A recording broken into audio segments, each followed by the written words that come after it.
Julian Alvarez বার্সেলোনায় আসবে না। আমি জানি আমার এই কথাটা শুনে আমার অনেক বার্সেলোনা ফ্যান ভাই ব্রাদারের মনটা অনেক খারাপ হয়ে গেছে। আপনারা হয়তো আমাকে বলবেন যে ভাই এখনো তো ট্রান্সফার উইন্ডো শেষ হয় নাই, এখনো তো টক্স চলতেছে, তাহলে কেন আপনি আমাদেরকে এরকম নিরাশ হইতে বলতেছেন? আমি আপনাদেরকে জাস্ট একটা কথাই বলবো যে জীবনে এমন কিছু নিয়ে কখনো আশা নিয়ে বসে থাকেন না যেটা হয়তো আপনি পাবেন না। তাহলে আপনার কি হবে যে আপনি যেসব জিনিস পাচ্ছেন সেসব নিয়ে আপনি সন্তুষ্ট থাকতে পারবেন না। বার্সেলোনা যে এত সুন্দর একটা ট্রান্সফার উইন্ডো পার করতেছে, এটা জাস্ট জুলিয়ান আলভারেজ সাগার জন্য আপনার কাছে যদি মলিন হয়ে যায়, এটা আমাদের জন্য অনেক বেশি খারাপ হবে ভাই। এটা বার্সেলোনার জন্য অনেক বেশি খারাপ যে তাদের ফ্যানরা লাস্ট পর্যন্ত সন্তুষ্ট থাকতে পারে নাই জাস্ট বিকজ অফ একটা প্লেয়ার। এখন আমি কেন বলছি যে এই ডিলটা হবে না, কারণ the way Atletico Madrid is handling this situation বা ইট ইজ ভেরি ব্যাড। এটা নট জাস্ট অনলি বার্সেলোনা কিংবা জুলিয়ান আলভারেজকে হ্যাম্পার করতেছে না, এটা অ্যাথলেটিকো মাদ্রিদের নিজের রেপুটেশনটা হ্যাম্পার করতেছে। আপনি আপনার বায়াসনেস, আপনি আপনার রাইভালরি অ্যাসাইড রেখে জাস্ট এই জিনিসটা চিন্তা করেন যে ভবিষ্যতে কোনো প্লেয়ার অ্যাথলেটিকো মাদ্রিদে আসার আগে 100 বার কি চিন্তা করবে না এটা ভেবে যে আমাকে যদি অ্যাথলেটিকো মাদ্রিদের থেকে বেটার কোনো ক্লাব আমাকে অফার করে তাহলে তারা আমাকে যাইতে দিবে না। এদের যদি রাইভাল ক্লাব, আপনি দেখেন, আপনি এটা তো মানতে বাধ্য যে অ্যাথলেটিকো মাদ্রিদের থেকে রিয়াল মাদ্রিদ এবং বার্সেলোনা অ্যাহেড, অনেক অনেক 100 গুণ অ্যাহেড সব দিক দিয়ে। আপনি কোন দিক দিয়ে বলবেন?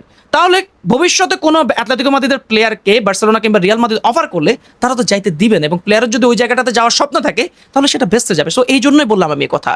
এখন তাহলে প্রশ্ন আসতে পারে যে তাহলে ভাই নেক্সটে কে? জুলিয়ান আলভারেজ যদি না আসে আমাদের কে আসবে? মার্কেটে কাদের কথা চলতেছে?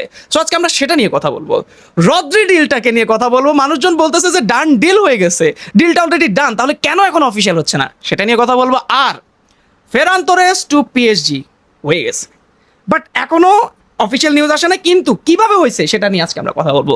সো জুলিয়ান আলভারেজের রিপ্লেসমেন্ট নিয়ে লাস্টের দিকে কথা বলবো, যেহেতু এটা অনেক বড় কিছু হয়ে যাবে, মানে বড় একটা পার্ট হয়ে যাবে। সো সবার আগে কথা বলি রদ্রির ডিলটা নিয়ে।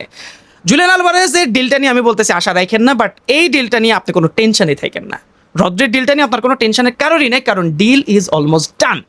জিনিসটা হচ্ছে 70 মিলিয়নের একটা প্যাকেজ, 70 মিলিয়নে কিন্তু ডিল ডান হয়েছে, বাট বার্সেলোনা চাইতেছে যে ফিক্সড অ্যামাউন্ট সেটাকে যত কমানো যায়।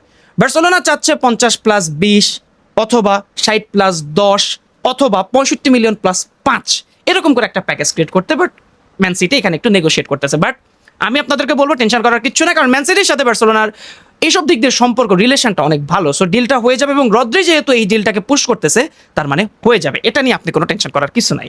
এবং ফেরান তোরেস টু পিএসজি হয়েই গেছে। এই ডিলটা দিয়ে এখন কিন্তু একটা স্টেটমেন্ট ক্রিয়েট হয়েছে। কেমন স্টেটমেন্ট?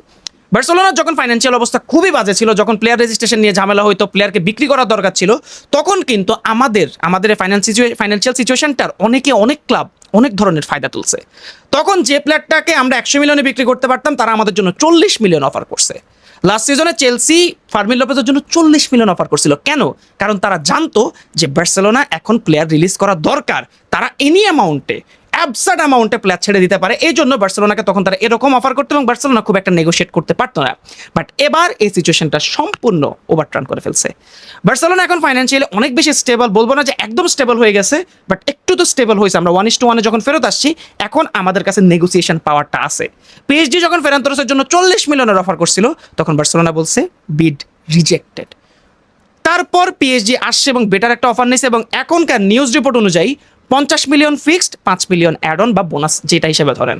মানে 2021 সালে, যখন আমি যদি ভুল না করে থাকি, 2021 সালে ম্যান সিটি থেকে কিন্তু আমরা ফেরান তোরেসকে 55 মিলিয়নে নিয়ে আসছিলাম, এবং তার কন্ট্রাক্ট শেষ হওয়ার 1 বছর আগে আমরা তাকে সেই 55 মিলিয়নেই বিক্রি করছি। এখন এই ফেরান তোরেস যদি নতুন কন্ট্রাক্ট সাইন করতাম, আমরা কিন্তু ম্যানচেস্টার সিটিকে আরো 8 মিলিয়ন দেওয়া লাগতো, কারণ ওইখানে একটা ক্লজ ছিল যে ফেরান তোরেস যদি নতুন কন্ট্রাক্ট সাইন করে তাহলে সেখানেও তাদেরকে আমরা 8 মিলিয়ন দিতে হবে। আমি এটা একটা রিপোর্ট পড়ছিলাম, জানি না কতটুকু ট্রু অর নট, বাট এরকম ডিলও কিন্তু আমাদেরকে করতে হয়েছে। বাট আলহামদুলিল্লাহ, ফেরান Torres is going to PSG.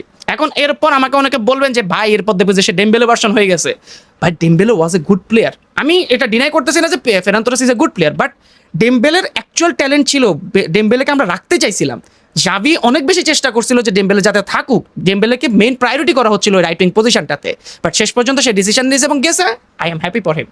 আমার শুরু একটু রাগ হয়েছে, বাট আমার কোনো সমস্যা নেই। ফেরান তোরেসও যদি ব্যালন ডি'র জিতে, আমার কোনো সমস্যা না, ভালো করুক, বাট ও আমাদের টাইপের প্লেয়ার না, এটা আমরা বুঝে গেছি। So Ferran Torres to PSG, here we go. যে কোনো মুহূর্তে হয়ে যেতে পারে। আপনি যখন এই ভিডিওটা দেখতেছেন, যে কোনো মুহূর্তে রদ্রির ডিলটা হয়ে যেতে পারে, পিএসজি এটা কি বলে ফেরান তোরেসের ডিলটা হয়ে যেতে পারে, অথবা যদি না হয় এই ভিডিওটা দেখার কিছুক্ষণ পরে হয়ে যেতে পারে। তখন এসে কমেন্ট করেন যে ভাই আপনি বলছিলেন। সো এবার আসি মোস্ট ইম্পর্টেন্ট, জুলিয়ান আলভারেজ যদি না হয় তাহলে বার্সেলোনার প্ল্যান বি কি? মার্কেটে গত 2-3 দিন ধরে লাউতারো মার্টিনেজের অনেক বেশি আমরা কথাবার্তা শুনতেছিলাম এবং মানুষজন বেশ খুশি হচ্ছিল যে Lautaro Martinez is a good striker, but মাঝে মাঝে আর্জেন্টিনার হয়ে যখন আমরা তার খেলা দেখতাম তখন কিন্তু মনে হতো যে ভাই কেন। বাট আমার কাছে পার্সোনালি মনে হয় যে লাউতারো মার্টিনেজ আসবে না। এখন কেন বলতেছি আসবে না, এই জায়গাটাতে কিন্তু জুলিয়ান আলভারেজ সাগাটার অনেক বেশি মিল আছে। জুলিয়ান আলভারেজ নিজে বার্সেলোনা আসতে চাচ্ছে এবং আমার মতে লাউতারো মার্টিনেজের যে সিচুয়েশনটা, এটাতে লাউতারো মার্টিনেজ নিজে আসতে চাইবে না, কারণ সে ইন্টার মিলানের একজন লেজেন্ড, একজন ক্যাপ্টেন এবং ইন্টার মিলানও তাকে ছাড়তে চাইবে না, বিকজ সিরিয়াতে সে বেস্ট পারফর্ম করতেছে। এখন যে প্লেয়ারটা, এখন ধরেন লাউতারো মার্টিনেজকে আমরা অফার করছি, বাট সে যদি আসতে না চায় তখন তো আমাদের কিছু করার নেই, এবং ইন্টার মিলান যদি ছাড়তেও চায় এবং প্লেয়ার যদি বলে যে আমি যাবো না, তখন তো আসলে আর কিছু করার থাকে না, থাকে অ্যাকচুয়ালি আপনি বলেন। এবং এই জন্য আমি বলতেছিলাম যে প্লেয়ার যদি চায় যে সে যাবে তাহলে যাইতে দিতে হবে, প্লেয়ার যদি না চায় তাহলে দেওয়া লাগবে না। এবং ইন্টার মিলান আমার মনে হয় না যে লাউতারো মার্টিনেজকে ছাড়বে, এবং লাউতারো মার্টিনেজ আমার মনে হয় না যে ইন্টার মিলানকে ছেড়ে দিবে। সো এই জন্য এই ডিলটা আমার কাছে মনে হয় যে খুব একটা হবে না। এরপর আরো কিছু প্লেয়ারের নাম আসছে এবং শুরু থেকে অনেকগুলো প্লেয়ারের নাম আসছে। আপনি আসলানির কথা বলেন, আপনি পাবলিদিসের কথা বলেন, এখন আমরা মিকাতাজের কথা শুনতেছি। সো অনেকগুলো প্লেয়ার কিন্তু রাডারে আছে। এরা অ্যাকচুয়ালি জুলিয়ান আলভারেজের রিপ্লেসমেন্ট না, এরা আমার কাছে মনে হয় যে যতটুকু সম্ভব এরা হচ্ছে ফেরান তোরেসের রিপ্লেসমেন্ট। আমাদের সেকেন্ড স্ট্রাইকার পজিশন, মানে সেকেন্ড স্ট্রাইকার বলতে আমাদের রিপ্লেসমেন্ট, মানে ব্যাকআপ স্ট্রাইকার হিসেবে কিন্তু এদেরকে গণ্য করা হচ্ছে। পাবলিদিসকে নিয়ে আমি অলরেডি একটা ভিডিও বানাই ফেলছি, সেটা আপনারা দেখতে পারেন। আসলানির ডিলটা হবে না, কারণ আরবি লাইপজিগে সে গেছিল কিন্তু মেডিকেল টেস্টটা সে কমপ্লিট করতে পারে না, যার কারণে ওই ডিলটা হয় নাই। বাট এখনো হয়তো রাডারে নেই, কিন্তু কথাবার্তা হয়তো চলতে পারে। এছাড়াও এখন যে লোকটার কথা আমরা বেশি শুনতেছি সেটা হচ্ছে বিয়ারিয়ালের 25 বছর বয়সী স্ট্রাইকার জর্জেস, নামটা জানি কি, মিকাতাদসে। জর্জেস মিকাতাদসে এই প্লেয়ারটা বিয়ারিয়ালের হয়ে খেলতেছে এবং এই প্লেয়ারটা গত সিজনে টোটাল গোল অ্যাসিস্ট করছে 19টা, 13 গোল 6 অ্যাসিস্ট। সো তার মানে আপনি বুঝতেছেন যে এই প্লেয়ারটা অনেক বেশি লিঙ্ক আপ করেও খেলতে পারে, সে আপনার ডিফেন্ডারদেরকে অনেক বেশি টেনে বাইরে নিয়ে যেতে পারে, তারপর তার পাসিং অ্যাকুরেসিটা ভালো, যার কারণে কিন্তু সে 6টা অ্যাসিস্ট পাইছে। এবং নিজের প্রথম লালিগা ক্যাম্পেইনে যদি সে এসে 19 গোল অ্যাসিস্ট করতে পারে তাহলে তার মধ্যে পটেনশিয়াল যে আছে এটা নিয়ে আমাদের কোনো প্রকার সন্দেহ নেই। এবং এই প্লেয়ারটাকে কিন্তু আমি অনেক বেশি পছন্দ করতেছিলাম যখন থেকে এই প্লেয়ারটার নাম আসছে।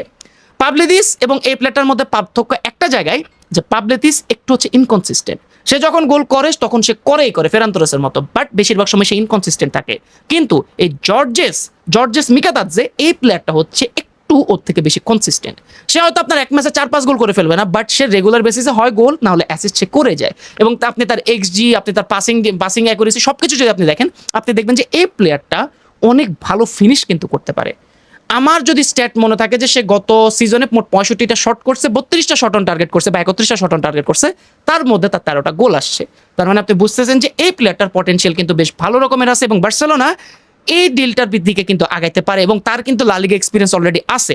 তার মানে খুব একটা কষ্ট হবে না। 50 মিলিয়নের হয়তো তার একটা রিলিজ ক্লজ আছে, বাট ব্যালেন্স বিয়ারিয়ালের সাথে আপনি যদি কথা বলেন হয়তো 40-45 মিলিয়নে তাকে নেওয়া যেতে পারে। বাট এই জায়গাটাতে ঝামেলা হচ্ছে টটেনাম কিন্তু তার দিকে বেশ ভালোভাবে নজর দিয়ে রাখছে। এই প্লেয়ারটা ফ্রেঞ্চ লিগে খেলে আসছে লিওনের হয়ে, লা লিগে খেলতেছে বিয়ারিয়ালের হয়ে, এবং যদি সে টটেনামে যায় তাহলে তার প্রিমিয়ার লিগ এক্সপিরিয়েন্সও হবে। সো এই প্লেয়ারটার দিকে কিন্তু অলরেডি প্রিমিয়ার লিগের টার্গেট আছে। সো লা লিগাতে যদি বার্সেলোনা চায় তাকে কিন্তু অ্যাজ এ সেকেন্ড প্লেয়ার হিসেবে কিন্তু রাখতে পারতো। এবং এরপরে কিন্তু আরেকটা প্লেয়ার আমার মাথায় ছিল এতদিন ধরে, সেটা হচ্ছে কার্লোস এসপি, যেটাকে রিয়াল মাদ্রিদ সাইন করে ফেলছে। এবং আমার মতে বার্সেলোনার এই জিনিসটা করা উচিত খুব দ্রুত, না হলে কিন্তু এই ডিলটাও হারাই দিতে পারে। এছাড়াও যারা আর একটা কথা হচ্ছে ভাই, স্পোর্টিং টিম কিন্তু একটাই।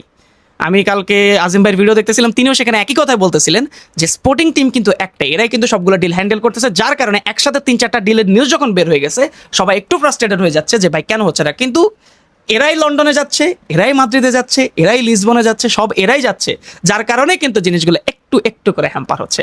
বাট আপনি এই বার্সেলোনা ট্রান্সফার উইন্ডোটাকে কত রেট করবেন সেটা আমাকে কমেন্ট করে জানান, এবং মিকাতাদজে কি বার্সেলোনা নেক্সট স্ট্রাইকার হিসেবে আসতে পারবে কিনা সেটা কমেন্ট করে জানান। আর যেমনটা বললাম যে আশা রাখেন না, আশা রেখে কি হবে যদি সে লাস্টে না আসে।